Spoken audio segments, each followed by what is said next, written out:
Ooh, a good puzzle game always whips my circuits up into a frenzy. Oh, quick, Darren, you're running out of time. Go! Bejeweled Blitz Live is the latest take on this puzzle gaming phenomenon for Xbox Live Arcade.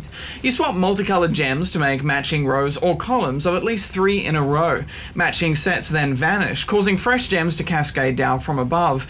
This can set off chain reactions and bonuses, and multipliers are activated when you get those bigger combos.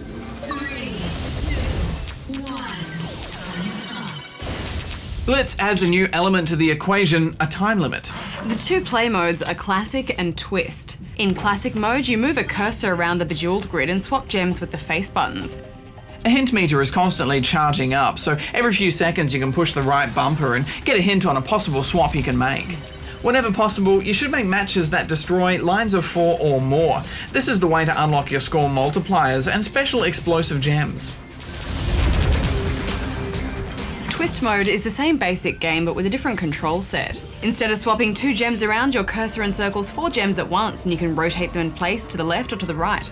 You don't have to create a match with each move in Twist mode, but you're still racing against the clock. In both game modes, the secret to success is to be decisive. You only have 1 minute to strive for a high score, so don't waste a second of your slow, sloth-like human brain time. Oh, Hex, did you know that Blitz is the German word for lightning? Well, you definitely need lightning-like reflexes to get a decent score with only 60 seconds on the clock.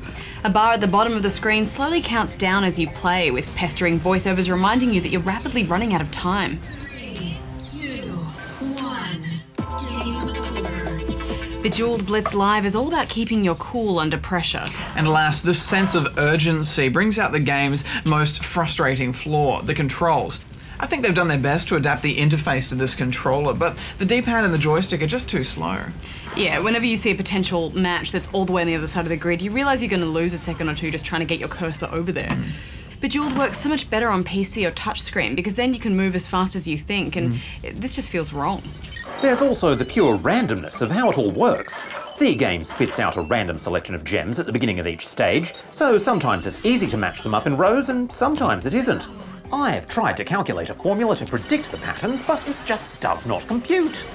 Then there's the graphics. The colours are extremely horrible. There's just no other way of saying it. The orange and purple neon effects are certainly distinctive, but I mean, looking at them for any length of time just hurts your eyes. Yeah, if only we had ping pong ball eyes like Darren.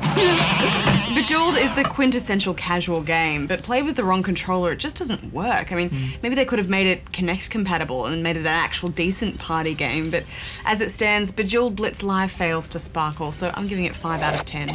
Yeah, if they'd included maybe the original mellow time limit free Bejeweled game with this, I think it would have been better value, but with just the classic and twist blitz modes, it just doesn't do enough for me, so I'm giving it 4.5 out of 10 rubber chicken.